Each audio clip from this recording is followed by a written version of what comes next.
It's Dave Monk, your Prairie Monk, WAFT Champaign, 90.1 on your FM dial. And Dave on the board. This is the Prairie Monk program, WEFT's weekly look at rails, trails, greenways, and conservation. And let's see, we should also mention today is Sunday, February the 25th, 2018. And so it's Pledge Drive. For those of you who... No, it's not. Pledge Drive? No, not yet. Oh, okay. We'll be talking about that plenty in a couple of weeks, next month sometime. But yeah, no, we don't have to talk about it today. Okay. Woo. Well, I will prefix some of my comments by saying that WEFT has a serious influence on community. This week we've had quite a lot of interaction, which is largely involves WEFT in various ways. So I wanted to say something about that. And Cal Deeberg, an Indian woman who has been contacting us about things, and so she's been out on the prairie getting rid of mulberries, trees that don't belong. The pocket prairie is in jeopardy because the building next door that owns the property has been leased, and the building has been developed. And but we've been in contact with some of the planners and designers, and they kind of like the idea of a nook, and so that's pretty good as far as we're concerned, because that may mean that we can have a relationship between the pocket prairie and the restaurant and music venues that are anticipated. Usually the landscaping is done after the architectural design and the building is completed. I sometimes become between the two, because the landscapers really don't appreciate being brought in after the fact. They would like to be involved from the get-go. And so there's this gentle and friendly conflict between architects and landscaping people. And so at this stage, when in the early stages of development, it's nice to get some interaction. There's been some question about how we might petition to have some of the prairie saved. It's very difficult. The prairie has been there for 30 years, and basically it needs to be surveilled. It is a yin and yang. It is a very nice little spot for teaching people about prairie without having to go 20 miles to find a railroad prairie. But it's also a place where people accumulate and enjoy the shade of the trees and the interest of the prairie, and there's a little conversazione place there, and it can accumulate a few pot smokers and the like. So if we were to continue that in any way, shape or form, you have to know that there has to be some surveillance and continuing involvement. Joel McDonald was listening to our last week's program, so he called me up and said he could give some help, and so he arrived with a trailer, and we shifted wood that needed to be removed to let the contractors do the job.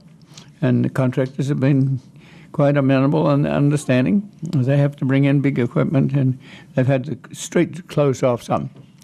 For you, those of you who are listening overseas, because we do go up on YouTube, you have to understand that we're speaking from a community not-for-profit radio station. So we're doing alternate music, alternate action, and it's a way of getting a message to a broader spectrum of society. And so these call-ins and help is part of that.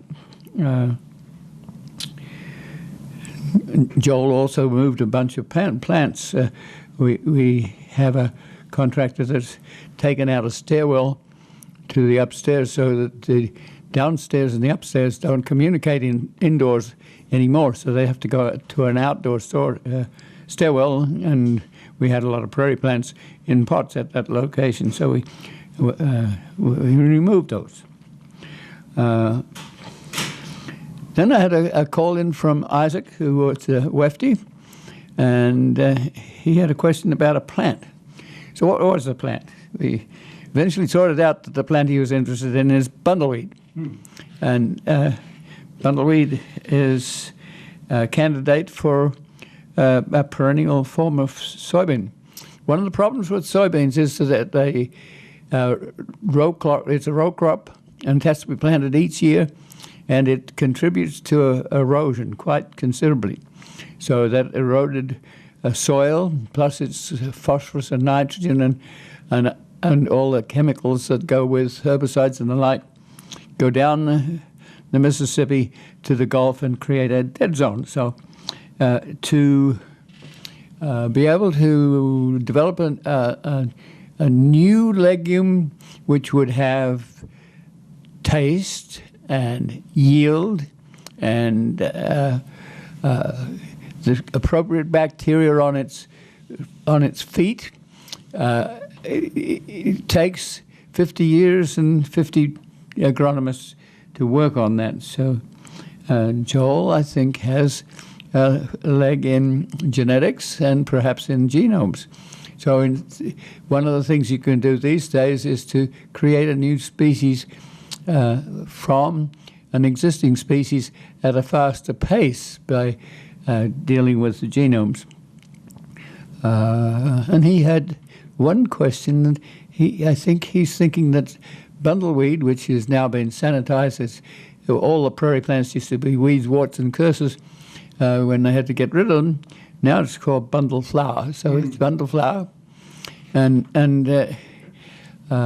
he was thinking it might be a plant that would grow in halophytic situations, in salty situations. So I think as a geneticist, he's looking for more. I had to suggest that something like beet, which is sometimes used for sugar, also is salt tolerant. In fact, it has so much salt in it that it can be used to salt down streets. And so we had an interesting conversation, but it came out of Weft, actually, because Isaac knew that I did things with pocket prairie and probably would know something about a weed. I said, well, no, I don't know a lot about cultivated plants, but in this case I did know about this particular plant because I'm interested in it. He wanted to know where it could be found, and it's not rare. It's a plant that grows very easily. It has a bundle. That's how it gets its name, bundleweed. It's like little pea pods all rolled up in each other. And you have to know that nature has some of it dehissing and seeding and growing now, but some of it stays in the bundle and grows later. So if you're trying to yield that plant or harvest it at one time, your geneticist has to breed that plant to be all coming to the one harvest time in unison. That means you have to have a legume pod that releases its seeds in an efficient way, and that again takes 50 years of research. The soybean itself did not exist as a farm crop till 1936. Agronomists had to go around the world looking for little glycine plants, some of which were large, some of which might be in a desert and very small. So the University of Illinois has one of the best gene pools for glycine in the world. So presumably you would have to do the same thing with bundleweed. You would have to find those particular plants that are different and sort out those genes and encourage them. This is sort of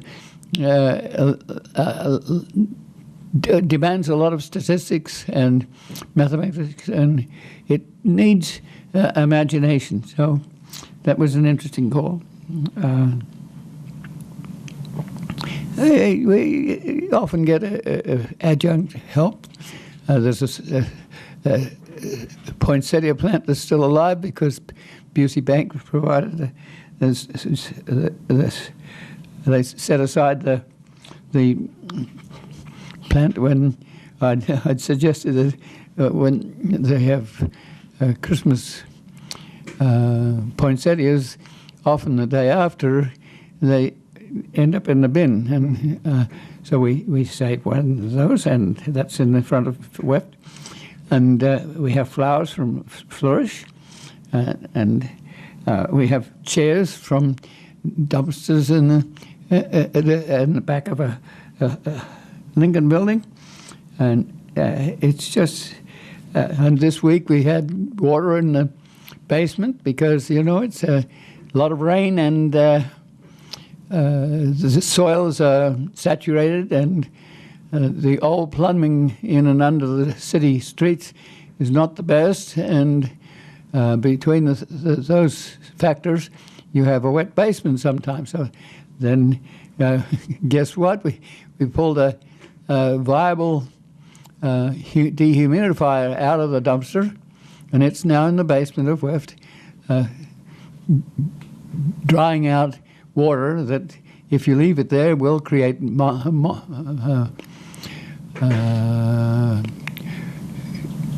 fungus and microorganisms that will create a smell and be different.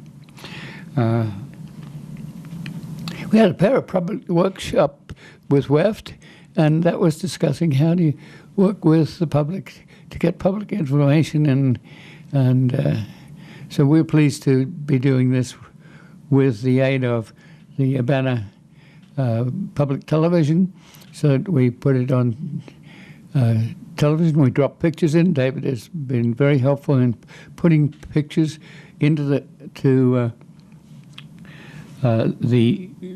radio program, which we televise, and then it goes up on YouTube. So some of you can listen to this in other countries, and we might have some ideas for you, even though our species are different. We have some of the same concerns. We are concerned about the width, at the moment, the width of rail trails, because they take out a lot of the only vegetation in many cases, and it's not just here and local, it's around the world. We talk about herbiciding and dichancer and other herbicides that are being, and even simpler herbicides are being banned in European countries, because it's kind of, we don't know whether this is going to create cancer, and you don't have long-term studies. I'm looking at my notes here.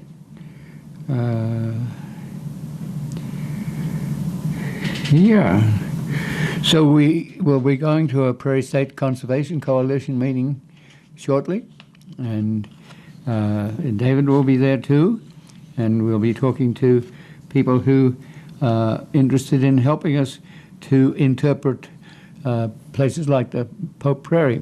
So I've been back and forth with Sandy Kozlowski and talking about doing something with the Pope Prairie in Rantoul. And that will probably come up for discussion.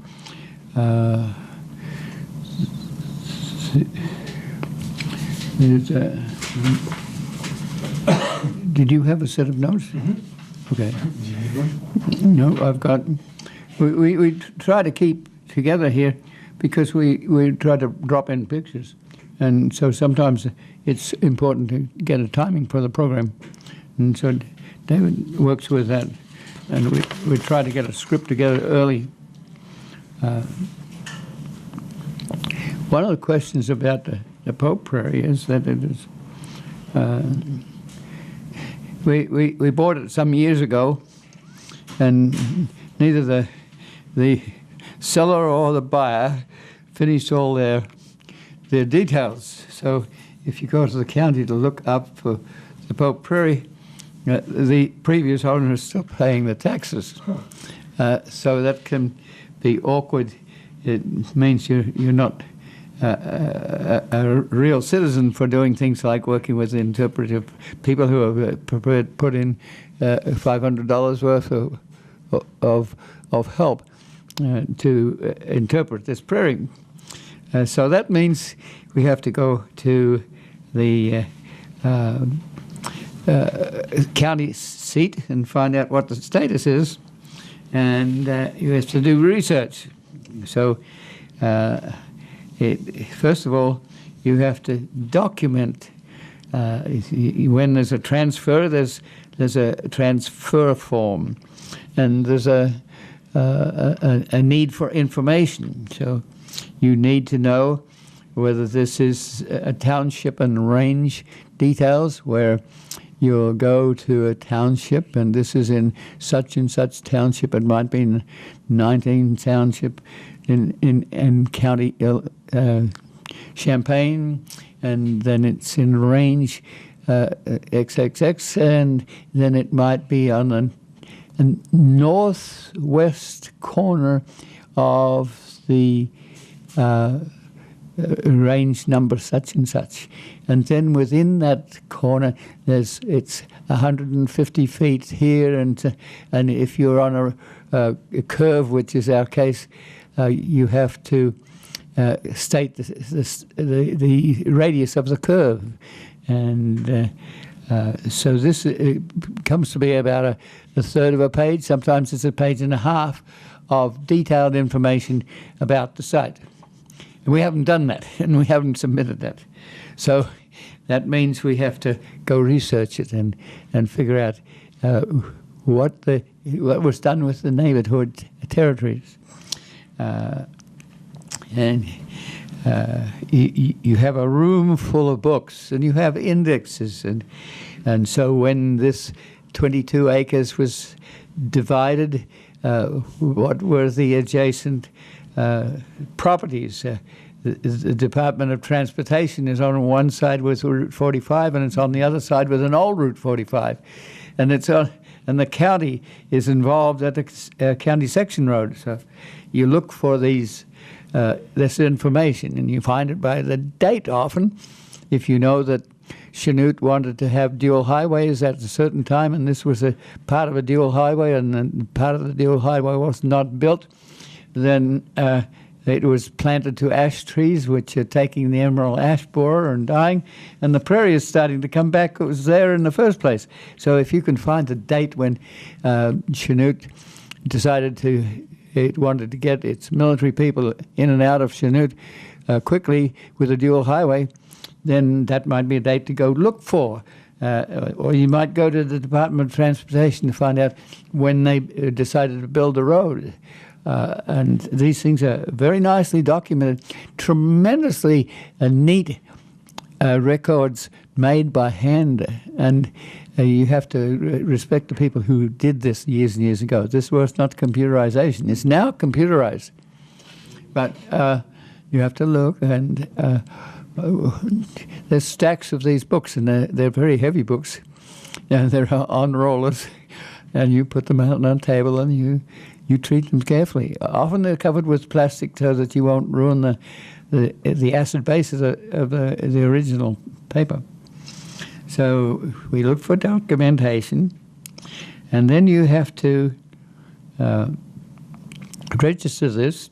It's important for the county to know what you paid for the plot, because they have to make an assessment, and they have various formulas for doing this. And one of them is that if you're growing corn and soybeans, if you're on a Drummer and Flanagan soil, it's going to be more expensive. You're going to be charged more for your taxes because you have better soil. So there's a taxation depending on the quality of the soil. So we're on an old borrow pit. That means that you borrowed the gravel and you never brought it back, but that's the term it's given. It's a gravel pit. And we're on the slope of a moraine, and that's glacial till, and it makes good road pack. So it goes, and so we've lost in the center of our plot 8 feet of glacial till, plus all the topsoil. So around the edges is remnant prairie. And this plot is adjacent to an old road that was in when the prairie was still there. And it's adjacent to an interurban, which came in about 1905 and then was retired. It was destined to go to Kankakee, but it really only got as far as Paxton.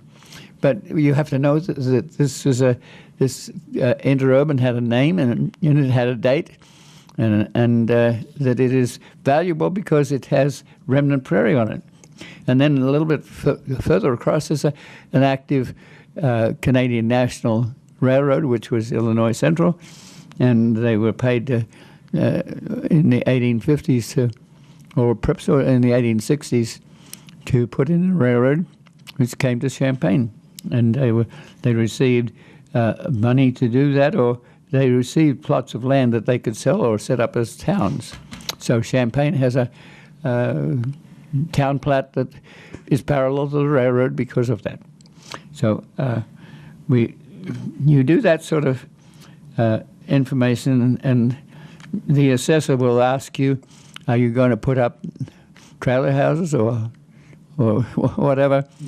And no, you have to answer the questions, and then the assessor will figure out what your tax cost is, and then you have to go pay the tax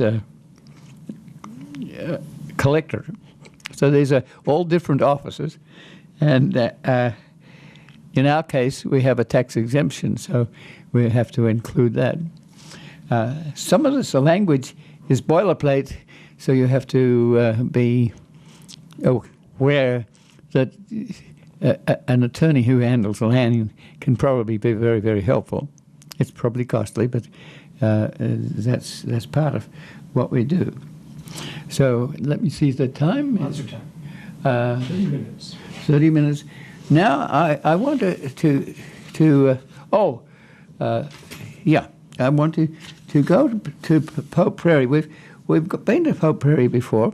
It's wintertime. We have a series on the Pope Prairie, and I need to talk to you in radio language, but we also need to be able to put in pictures that will help you understand. So if I do a map at the start, and we're looking at a winter prairie, it's very dumb as far as some people are concerned. It looks gray, and it's typical winter vegetation.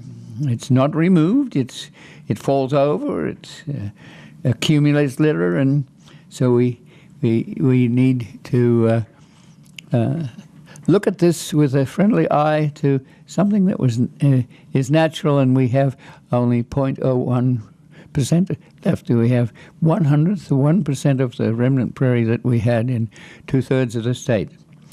And so that means we're very much down to even getting the genetics that the gene pool people need. So we have a location. That's the first thing. You need to know where this prairie is. Not always do we do this, because sometimes our prairies are so rare that you're in danger of losing them if you announce them. So there are some prairies that are known to people who are specialists, but they're not known to the general public because they may contain species that are endangered. So this location is 1 mile north of Rantoul. There used to be an old road to Egypt. Egypt is places like Cairo in southern Illinois. They were named, and you had to get from Chicago to Cairo, and you had to do that on a dirt road, and it's often a corduroy road because you probably had to bring in sapling trees that you would put horizontally across the trail, because your bullock wagon or your horse wagon was in jeopardy of getting bogged, especially when you came through Champaign County, because it was very, very wet. So that was called a corduroy road. And the corduroy road was replaced by, well, it was surfaced later as Route 45. Two-lane road. The WPA, the workers in the Depression, put the concrete in and modeled the road, and it's still in existence from Rantoul north about 10 miles to Paxton. In World War II, when they wanted to put in a dual road, that was going to be one of the dual legs. So it is still there. The Department of Transportation owns it, and we would just love to have that 10 miles as a trail. The culverts have been removed to improve drainage and to reduce the chance of liability because somebody might fall off the bridge or whatever. So it would have to be repaired. I would hope it to be repaired in a narrow fashion so that it doesn't have to obey all the details of EPA, the environmental details and the ADA details.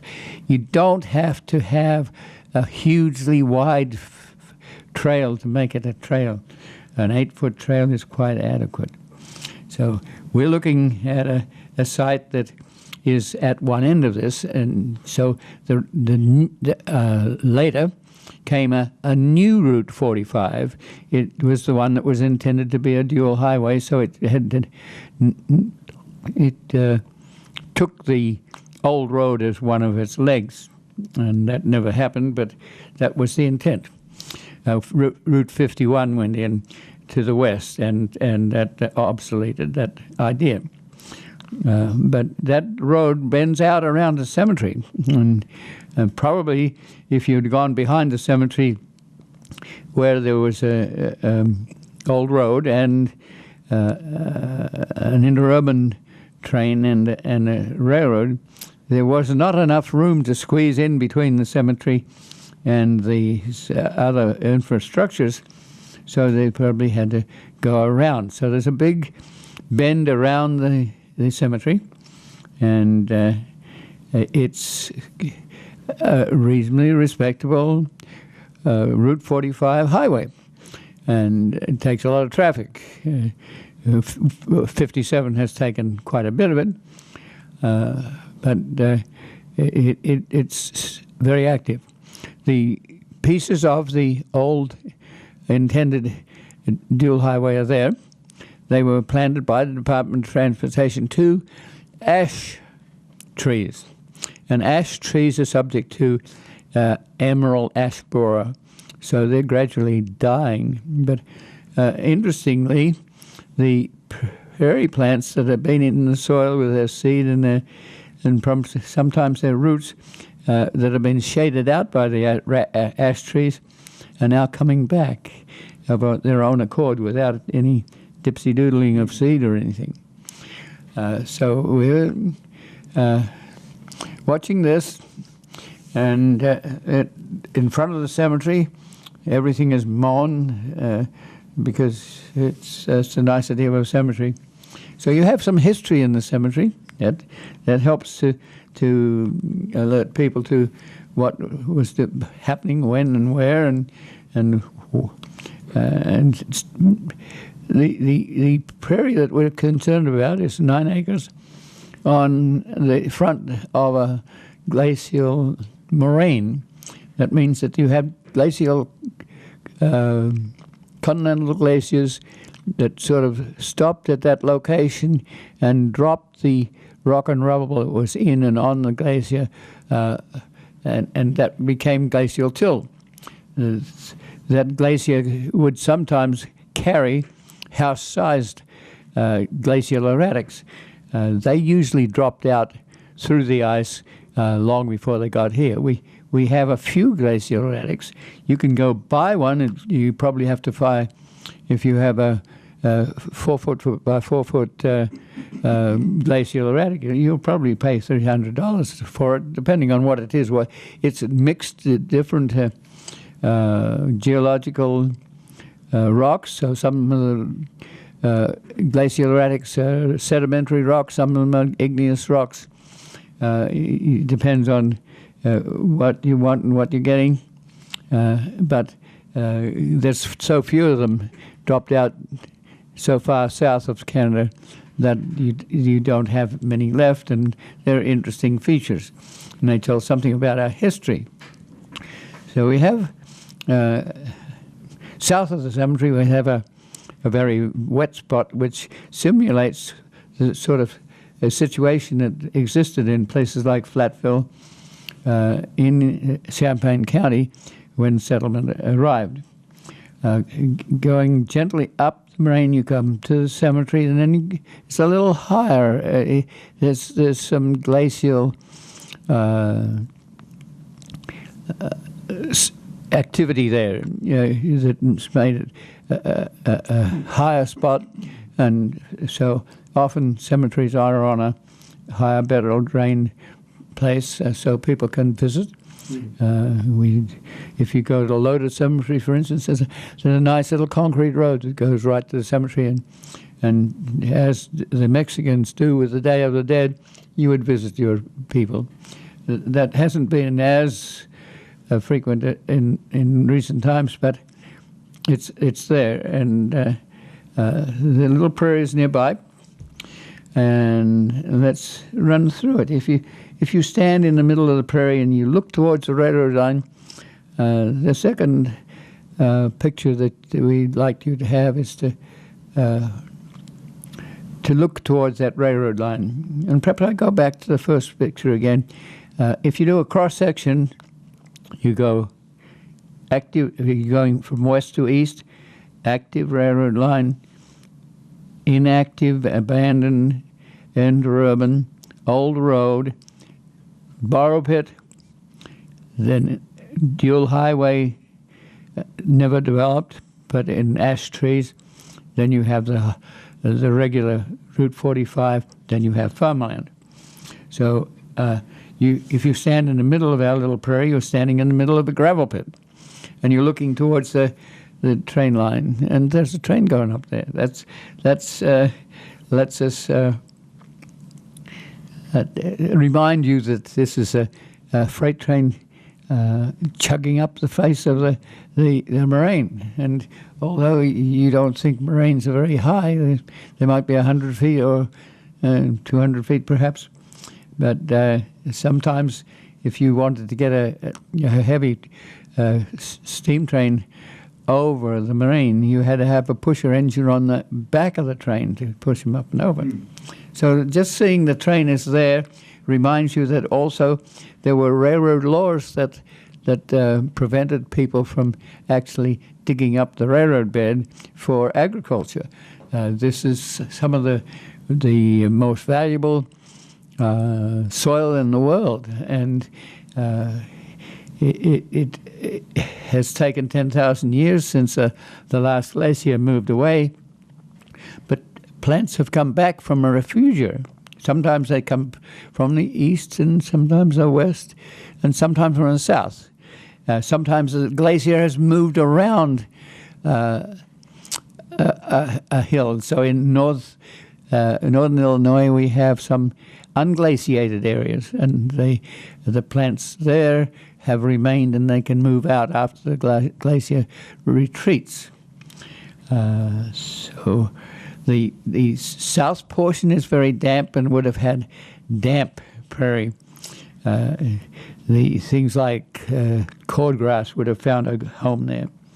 Then there's a cemetery. Then the cemetery has bought 5 acres of ground for a reserve for graves in the future, and they have put in a rough, tough prairie. It's a prairie, so it's very much associated with what we are doing in the area.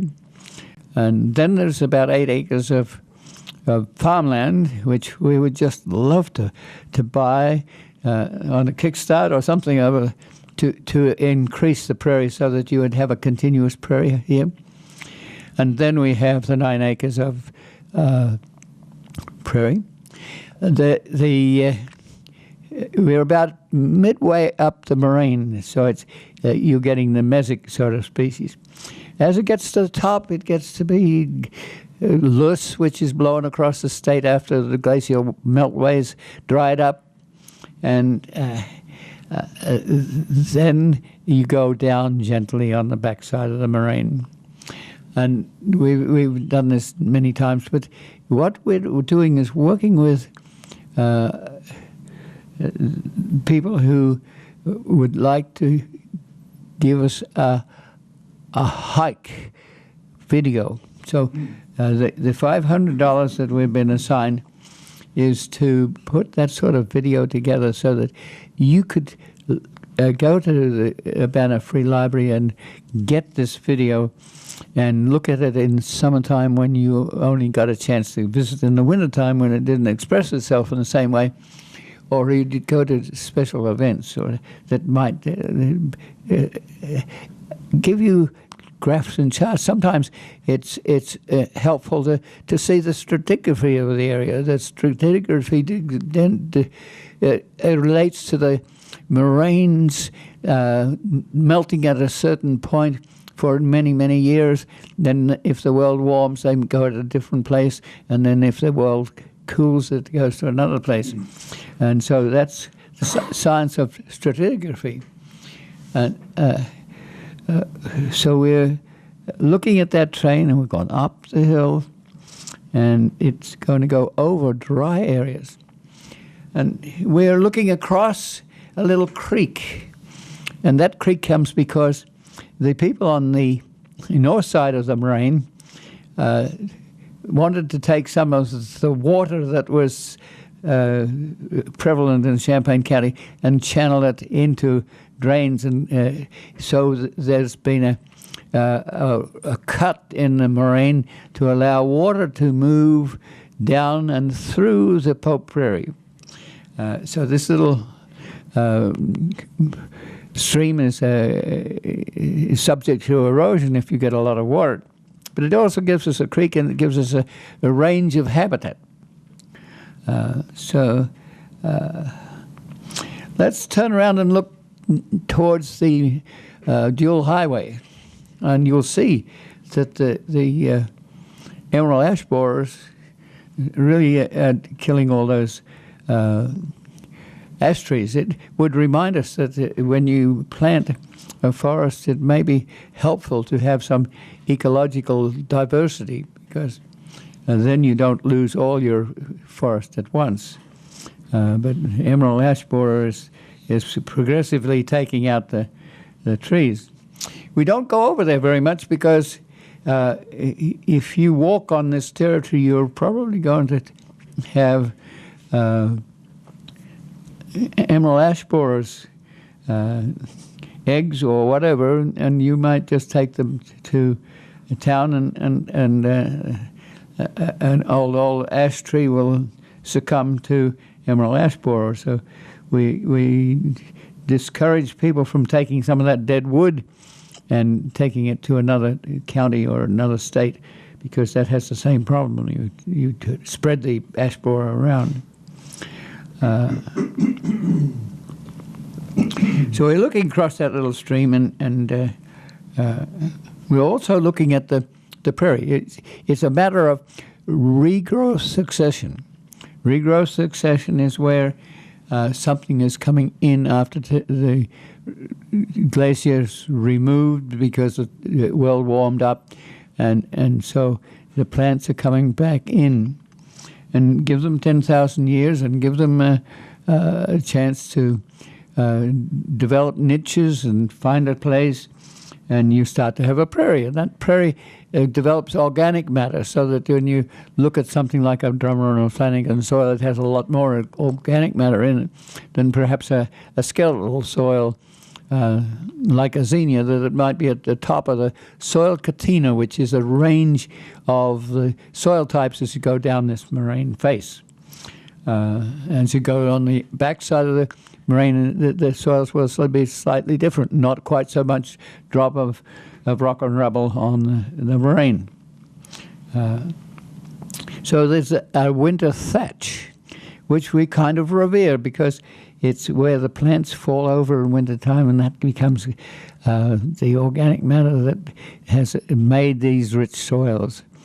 It's helped them to mature. There had to be the geology there in the first place, but then you have that sort of time and energy and microorganisms, and it's wonderful. And so we look at the thatch, and we look at some of the species. We don't look at all of the species. We're thinking that one of our responsibilities is to do a life history on some of these more prominent plants, to let you know what they are so that you can enjoy them. So that will be part of the attempt to interpret the Pope Prairie. So boneset is one of those that comes in later in the season. The sequence that I'm showing here is in about September, October, November, that sort of area. So boneset comes in late. But there are all sorts of other things. There's you've gone through a sequence starting out with things like hyacinths early in the season, followed by June, July peak of yellow coneflower and purple coneflower and compass plant and dock and the grasses, big blue stem Indian grass.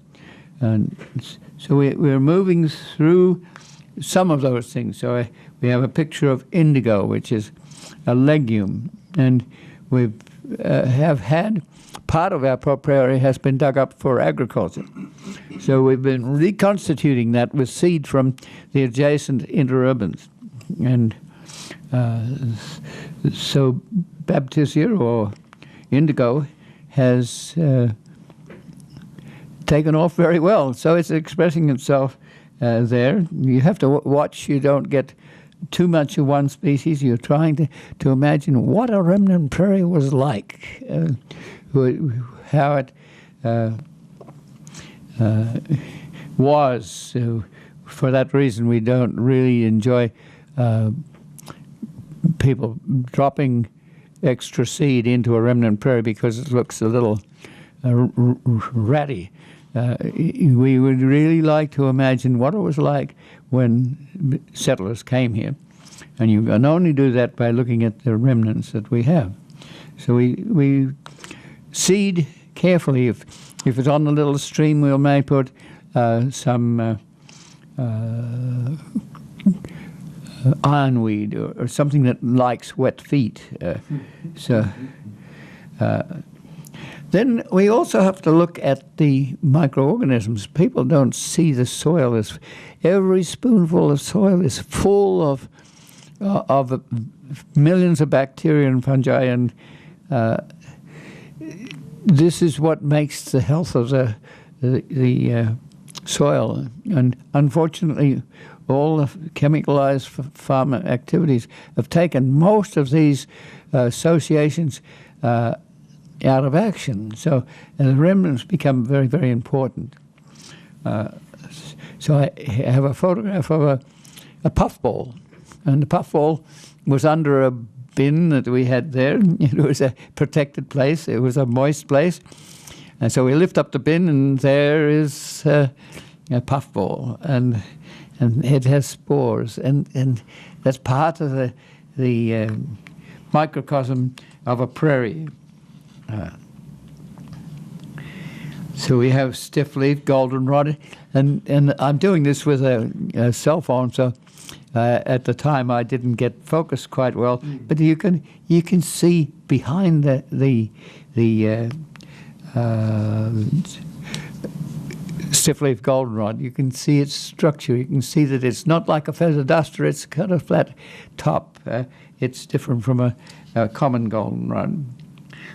And then we have weeds. We're next to a cemetery. And one of the most interesting cemetery dried arrangement plants is a teasel. And it was used by settlers to tease wool. It has a pod that's kind of prickly, but it works well to tease the wool before you spin it and then weave it. And so it gets into cemeteries and then it escapes, and especially where we have agronomic soils, which are soft and moist and fertilized, the teasel will take off. So for at least 6 years we've been eliminating teasel. It has a big rosette, and it sits right on the soil. And it has a riser that goes up to 8 feet. And the seed at the top is ripe in survival. Its other seeds come later, so you can't just get rid of it at one time. So you want to wait till it's seeded, and that top pod is not going to spread 4 million seeds around. So you have to cut sometimes and take it out of the prairie. Or Ron Sleater comes from Decatur and with a backpack, and we spot herbicide. We spot herbicide so that we don't have herbicide going all over the place. As conservationists, we're very aware that herbicide is a problem, but this is a plant that you hardly can have any other way of doing things. So you spot herbicide on a dry day where the herbicide will be there for a while. So teasel is accompanied by another tree that was planted, often in cemeteries. It's a evergreen, and so the evergreen trees can evade also.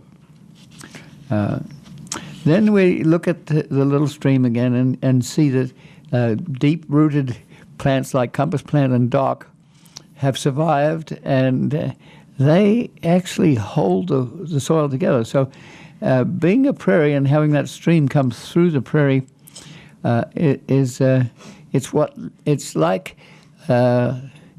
it's called palmate drainage. That moraine used to have little streams that came through, and this is a typical little stream.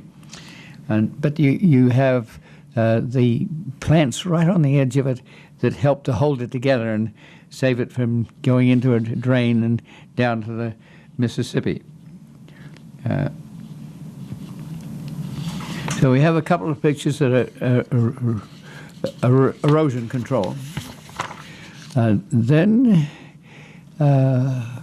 So we've done a little bit with planting seed in the areas where agriculture was there and it's coming through.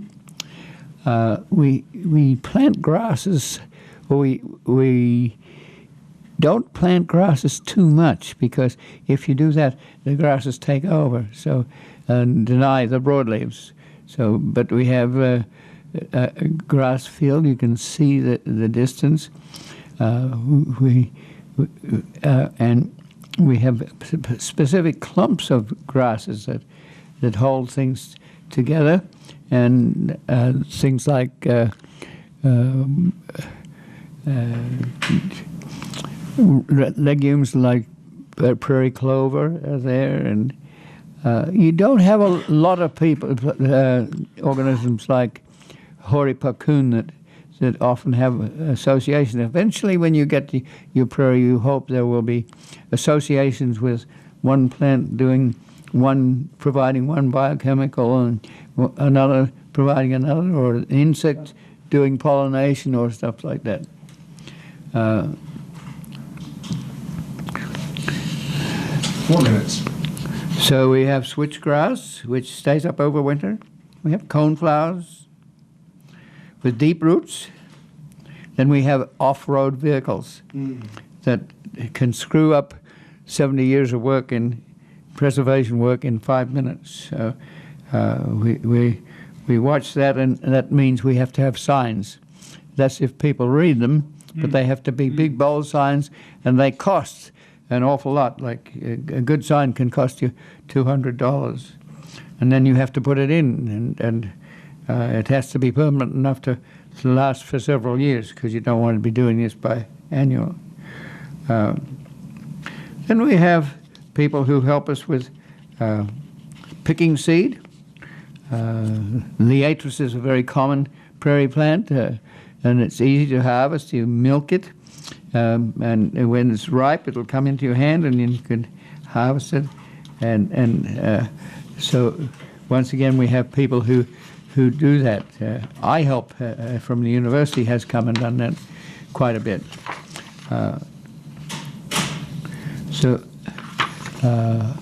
We finished, I think, with roses. Oh yes, okay. We show the worn-out sign, and there's dock and rattlesnake master, and we finish off with prairie rose. That is a running prairie rose, and it's very drought resistant. A little bit like the dock and compass plant, which have deep roots and hairy stems and rosin in their veins. And the compass plant, for instance, faces north and south so that the sunlight doesn't burn out the water out of their leaves.